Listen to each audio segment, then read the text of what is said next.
लोगों को आप पाकिस्तान, अफगानिस्तान जैसी कंट्रीज से ला के हिंदुस्तान में कहाँ रखेंगे? दिल्ली, बॉम्बे, भोपाल, जगह कहाँ है? उनको नौकरियाँ क्या देंगे? मुझे एक बात बताएं, आप में से किस किस के पास अच्छी नौकरी है? नौकरी तो है कोई, एक मिनट, आप क्या एम्प्लॉयमेंट देंगे? वो खाएंगे क्या? वो पहनेंगे क्या? एक तो हमारे पास वोट करने के लिए अलग कार्ड है, आधार कार्ड का क्या यूज है? डिमोनेटाइजेशन क्यों हुई? आई एम सॉरी, बट अगर हम एक चाय बनाने वाले को देश पकड़ा देंगे तो ये होगा। हम सबसे बड़ी गलती ये हुई है कि हमने जिस गवर्नमेंट को इलेक्ट किया है, it is biting us in the face. तो क्या आप नहीं मानते एक मजबूत प्रधानमंत्री देश को मिले और मजबूत हाथों में देश है हमारा इस टाइम? बिल्कुल भी नहीं। आपको लगता है ऐसा? क्या आपको लगता है कि देश मजबूत हाथों में है? आप मुझे एक बात बताएं, आप रिपोर्टर हैं, पुलिस का काम क्या होता है? देश की सुरक्षा करना, लोगों की सुरक्षा करना। पुलिस कर क्या रही है? जुडिशरी का क्या काम है? न्याय दिलाना लोगों को। जुडिशरी क्या कर रही है? सो आप देख रहे हैं, मैं लॉ स्टूडेंट हूँ, मैं कॉन्स्टिट्यूशन जैसे सब्जेक्ट्स को पढ़ती हूँ। ये जो कहते हैं ना कि बच्चे टेररिस्ट है, जो सुबह लोग बैठ के चाय पे ये सब्जेक्ट्स के बारे में पढ़ते हैं ना, कि न्यूज़ पढ़ते हैं, पॉलिसी आई, हम पूरी रात बैठ के उन पॉलिसीज़ को बनाते हैं, हम स्टडी करते हैं, हम रिसर्च करते हैं और हम इम्प्लीमेंट करते हैं। तो तुम हमें बताओ कि हम क्या कर रहे हैं? और हम जो प्रोटेस्ट कर रहे हैं ये बिल्कुल गलत नहीं है। कोई मुझे बता दे कि ये गलत है, मैं तो आपको मूर्ख समझूंगी। इसमें गलत क्या है? आपको डिसेंट में और आपको हम लोग we are showing you decent. आपने पुलिस का अभी नाम लिया कि पुलिस क्या कर रही है? जैसे जेएनयू की घटना हुई है, कहीं ना कहीं पुलिस पे एक बड़ा आरोप लग रहा है कि पुलिस ने ठीक से काम नहीं किया। तो देखिए, मैं आपको एक बात बताती हूँ। My father is a police man, I am a Kashmiri, ठीक है? मुझे पता है पुलिस वाले का काम क्या है, because I have been raised by a police officer my self.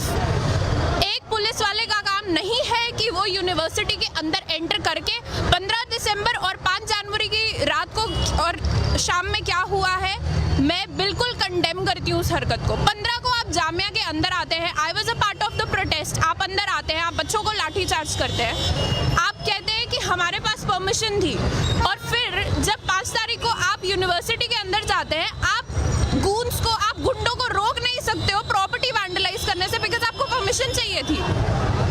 आपको क्या लगता है जो बच्चे रात बैठ के पढ़ रहे हैं, जो लाइफ जी रहे हैं, ठीक है, हम लोग कॉलेज स्टूडेंट्स हैं ना, हमने इतनी जिंदगी नहीं देखी, लेकिन हम बेवकूफ़ तो नहीं है ना। आप हमारे मुंह पे आके हमको बता रहे हो, कितना और बेवकूफ़ बनाओगे जनता? लोग ये तो जानते हैं कि पुलिस तो सरकार के अंडर में होती है, और जैसे सरकार आदेश करेगी वैसे पुलिस काम करेगी। This is world war 3। सारी फोर्सेस एक बंदा कंट्रोल कर रहा है, जुडिशरी को एक बंदा कंट्रोल कर रहा है। This is world war 3। ये वो वक्त है जब दुनिया खत्म होगी, जब ये देश खत्म होगा। अब भी अगर लोग नहीं बोलेंगे तो देश खत्म होगा। आप हिंदू मुसलमान को बांट रहे हो।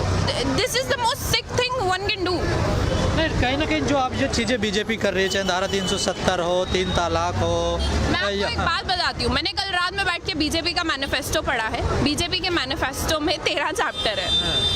बीजेपी के मैनिफेस्टो में 13 चैप्टर में स्टार्टिंग के 10 चैप्टर में development, women safety, health issues, कहीं पे कुछ नहीं है। वो सब 13-14 चैप्टर में आता है। उनके, हमने जिस सरकार को इलेक्ट किया है उसके मैनिफेस्टो में बहुत क्लियरली लिखी थी ये चीज़ें, 370, एनआरसी, सीएवी, सब कुछ बताया गया था। बट हम हिंदुस्तानी, मैंने किसी पार्टी का मैनिफेस्टो नहीं पढ़ा है, हमने ये चीज़ पढ़ी नहीं, हमें नहीं पता था। अब जब जाके मैंने पढ़ा तो मुझे रियलाइज हुआ कि विमेन सेफ्टी और डेवलपमेंट ये तो इनके इश्यूज ही नहीं है, इनको तो कुछ और ही करना है, इनको तो मजे लेने हैं। तो ये इनके कभी इनका कंसेप्ट ही नहीं था ये विमेन सेफ्टी। और ये आप मुझे एक बात बताएं, दिन भर में कितने रेप होते हैं आपको खुद को पता है? आपको रात में, अगर आपकी कोई बहन है आपकी बहन, आप उसको रात में 2 बजे निकलने दोगे बाहर? अब तो डर लगता है। पहले भी निकलने दे सकते थे। सरकार की बात छोड़ो, आप दे सकते हो रात में 2 बजे अपनी माँ को अकेले सड़क पे निकलने दोगे? मैं तो नहीं निकलने दूंगी। कोई नहीं निकलता। तो अब बताएं मुझे, किस देश में रह रहे हैं हम? जिस देश में पुलिस घटना के आधे घंटे के बाद पहुंचे और यूनिवर्सिटी में शाम के 6 बजे ही पहुंच जाए बच्चों को कब? सरकार का कहना क्या कहना, जो पूरी स्थिति बनी हुई है, कहीं ना कहीं जो पिछली गवर्नमेंट रही है उनके कारण ये ऐसी स्थिति बनी है। टाइम लगेगा ऐसा थोड़ा सुधरने में। आप मुझे एक बात बताएं, कितना टाइम चाहिए? कितना टाइम? हिंदुस्तान को आज़ाद हुए 70 साल हो गए। मैं आपको एक बात बताऊं, यहाँ पे कोई भी अगर मुझे पूछेगा मुझे किस चीज़ से आज़ादी चाहिए, मुझे इस डर से आज़ादी चाहिए कि अभी अगर मेरे माँ बाप का मुझे कॉल है और मैं उनको बोलूँ मैं प्रोटेस्ट में हूँ, तो उनकी जान खत्म होने को ना है। क्योंकि इस वक्त सबको पता है जो लोग बाहर निकल के बात कर रहे हैं, this is suicide. What we are doing is suicide। हमें नहीं पता हमारी जान की, हमारे गर्दनों पे तलवार लटक रही है, हम कब मर सकते हैं, बट इसका ये मतलब नहीं है ना हम बोलना बंद कर दें। This is the difference between us and them. वो लोग पढ़े लिखे नहीं है ना, हम उनको ब्लेम भी नहीं कर सकते। This is sick mentality. आप आरएसएस स्कूल्स बना रहे हो, आप बच्चों को भेज रहे हो, वीडियोस वायरल हो रही है, जाओ जाके मंदिर मस्जिद तोड़ो। क्या बच्चे हैं वो, जिस उम्र में उनके हाथ में पेंसिल किताब पकड़ानी चाहिए, आप उनको मंदिर मस्जिद सिखा रहे हो। ये हिंदुस्तान का फ्यूचर है, ये जो आप देख रहे हो ना। सरकार तो कहीं ना कहीं कह रही है कि हम विश्वगुरु बनाएंगे, इस देश को डेवलप कंट्री बनाएंगे, और आप कह रही सरकार में कोई उलट। बहुत डेवलप हो रही है। दिसंबर में मेरे एग्जाम होने थे, मैं सड़क पे खड़ी हूँ, बहुत डेवलप हो गई कंट्री। मुझे मेरी डिग्री खतरे में लग रही है। मैं लॉ कर रही थी, कहीं मैंने देखा नहीं कभी बोले हुए। मैं लॉ कर रही हूँ, ठीक है, मुझे अपनी डिग्री यूजलेस लगती है। क्या फायदा है इसी डिग्री का। मोदी जी ने कॉन्स्टिट्यूशन की कसम खाई थी, कॉन्स्टिट्यूशन को बर्बाद करने की नहीं। आई एम सॉरी, वो बर्बाद कर रहे हैं। क्या है ये, आप लोगों को लाने की बात कर रहे हो, रखोगे कहाँ? अपने लोग आपसे खुश नहीं है। जैसे आपने कहा मैंने मैनिफेस्टो पढ़ा, तो इसमें कहीं ना कहीं लगता है उनकी विचारधारा ऐसी है, वो लोग तो इस चीज़ पे काम करना चाहते, नई बात तो है नहीं, वो तो चाहते यही थे। देखो मैं आपको एक बात बताती हूँ, आप में से किस किस को पता है बीजेपी का एवोल्यूशन कैसे हुआ है? बीजेपी पार्टी बनी कैसे कि 70s के टाइम पे जब इमरजेंसी आई थी, तब एबीवीपी ग्रुप बनाया था अरुण जेटली सर ने, जब वो डीयू में एलएलबी कर रहे थे।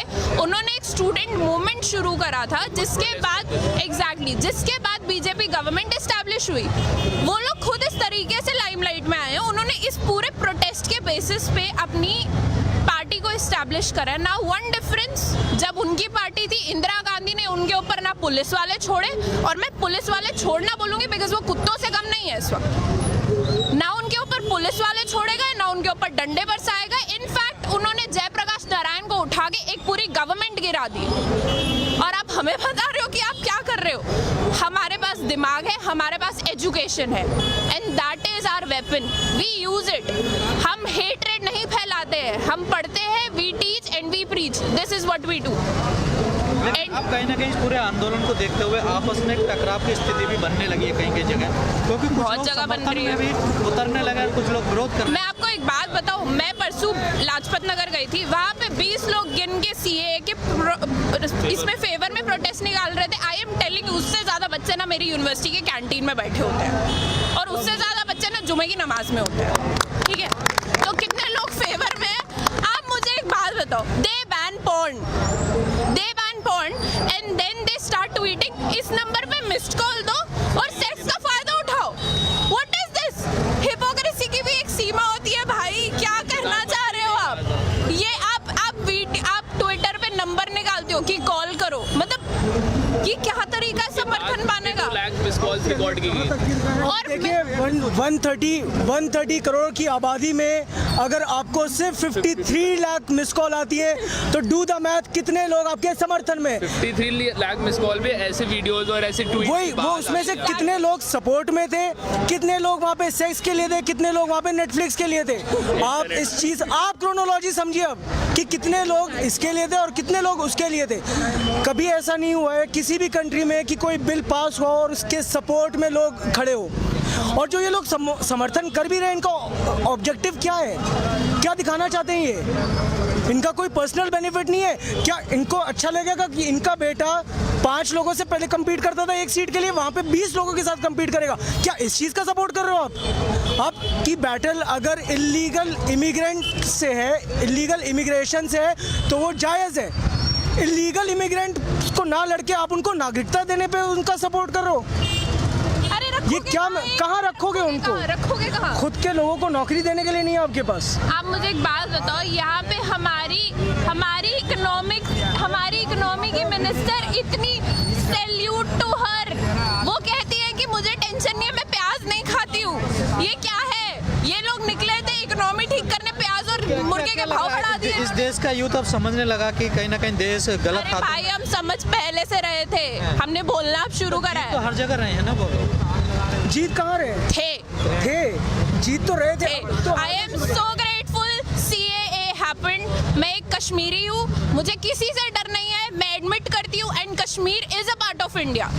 जब ये चीज़ कश्मीर में हुई मुझे ये पता था कि ये देश के हर मुसलमान पे हमला है, लेकिन कोई नहीं समझा। क्योंकि पता है हम लोगों की सबसे बड़ी प्रॉब्लम क्या है, जब तक कोई मुसीबत हमारे घर के दरवाजे पे आके दस्तक नहीं देती ना, हमको समझ में नहीं आता है। बहुत सही। तब तक हमें आराम करना है और तब तक हमें कुछ भी नहीं बोलना है। बट अब जब ये हो गया है, या तो अब बोलो या तो अब बंद हो जाओ। तो क्या लगता है आपको, सरकार बैक इसका रोल कोई एंड करेगी नहीं है, इसका? अभी इसका कोई एंड नहीं है, अभी इसका कोई एंड नहीं है। बिकॉज अगर इसका एंड होना होता ना तो 15 तारीख की रात को मेरे एक सीनियर की एक आंख पूरी डैमेज होने के बाद हमारा गृह मंत्री पार्लियामेंट में खड़े होके ये नहीं बोलता कि हम तो 1 इंच भी नहीं हिलेंगे। वो लोगों की ईगो पे बात आ गई है, लेकिन हम लोग पीछे नहीं हटेंगे। It is we against the people we elected. अगर उनको हम कुर्सी दे सकते हैं तो कुर्सी छीन के कब गिरा सकते हैं उनको खुद पता नहीं चलेगा। मेरा आखिरी सवाल आपसे है, क्या इस पूरे मामले में, इस माहौल में जो स्थिति बनी है देश की, कहीं ना कहीं मीडिया का भी इसमें भूमिका रही है? आप कैसे देखती हैं? बहुत बड़ी उसमें मीडिया ने तो बहुत बड़ी भूमिका निभाई है, लेकिन मैं उस बात पे कुछ कहना नहीं। बहुत बड़ी भूमिका मीडिया ने इसमें निभाई है। जैसे 15 तारीख को जो JNU में हुआ, उसके बाद जी न्यूज़ या किसी और चैनल का ये पोल था जिसमें पोल में पूछा गया था कि who was responsible for the JNU violence. Leftist goons, Congress goons और ABVP स्टूडेंट्स ब्रैकेट्स में लिखा है कि who are minorities in JNU। Media ऐसे पोल निकालेगी और उस पोल में भी वो हारी है। तो मीडिया ने जो भी एक्यूजिशंस लगाए हैं स्टूडेंट्स पे, मीडिया ने तो यहाँ तक ये भी दिखाया है कि भाई लोग यहाँ पे खड़े होकर नारे लगा रहे हैं कि पाकिस्तान जिंदाबाद और हिंदुत्व की कब्र खुदेगी। देश के किसी भी मुसलमान से जाके पूछ लो किसने ऐसा बोला होगा कि हिंदुस्तान में हिंदुत्व की कब्र खुदेगी। ये दिखाने का कोई तुक ही नहीं बनता है। आप पूरी तरह बिके हुए हो, मीडिया पूरी तरह बिकी हुई है। हम आवाज़ भी उठाएं तो उसको चेंज करके दिखाया जाता है लोगों को। लोग भड़केंगे नहीं तो और क्या होगा? ये तो गुस्से की बात है ही, जाहिर सी बात। जो चीज़ टेररिज्म बॉम्ब ब्लास्ट ने इस्लाम के लिए करी, वो इस वक्त बीजेपी। भाई क्वेश्चन करने हमें आए। नहीं, हम पूछ रहे हैं। एक मिनट, अरे एक मिनट चाचा, आप बोले। देखें जो चीज़ टेररिज्म ने इस्लाम के लिए करी, वही चीज़ गोदी मीडिया और बीजेपी हिंदुइज्म के लिए कर रही है। जैसे एक जो हिंदू संगठन है उसके नेता का बयान आता है कि JNU में जो हमला हुआ वो हमने करवाया। क्या आपको नहीं लगता जैसे सीरिया में, इराक में या अफगानिस्तान में ऐसे संगठन अलकायदा वगैरह अपनी जिम्मेदारी लेते थे कि हमने बम फोड़ा? क्या देश उस तरफ नहीं जा रहा है? क्या लगता है? हमारा देश तो बहुत पहले से वहीं पे था। हमारा देश तो बहुत पहले वहीं पे था। आप मुझे एक बात बताएं, यहाँ पे यूपी में क्या कहाँ पे क्या कुछ नहीं होता है। मैं आपको अगर इस वक्त अभी इंसिडेंट्स गिनवाने पे आऊंगी ना, it would take me 2 days। Rape होता है, लड़की को जला दिया जाता है ऑन स्पॉट। एक MLA आगे एक बच्ची का रेप कर देता है। इतनी सी 9 साल के बच्चे की रेक्टल ब्लीडिंग हो गई। Dude get a life. और आप मुझे कह रहे हो कि देश वहाँ जा रहा है? हमारा देश बहुत पहले से वहीं पे था। हमारा देश बर्बादी की कागार पे पहुँच चुका है। This is how we stated कि हम बर्बाद होने की कागार पे आ चुके हैं। गांधीवाद, बिस्मिल की पॉलिसीज, अंबेडकर की पॉलिसीज जो भी थी वो सब खत्म हो रही है। और जो गोडसे आ गए हैं वापस।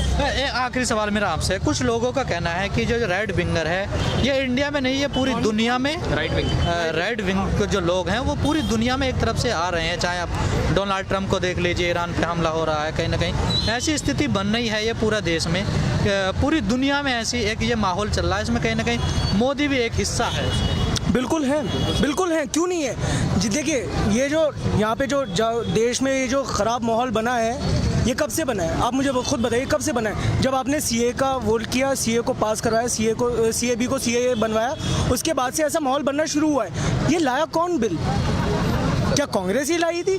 क्या कांग्रेस ने ये पास करवाया था? ये बीजेपी ने करवाया था। बीजेपी को ही बचना है, पूरी दुनिया को भी बचना, पूरी दुनिया को बचना चाहिए। देखिए यूनिटी और पीस वर्ल्ड इशू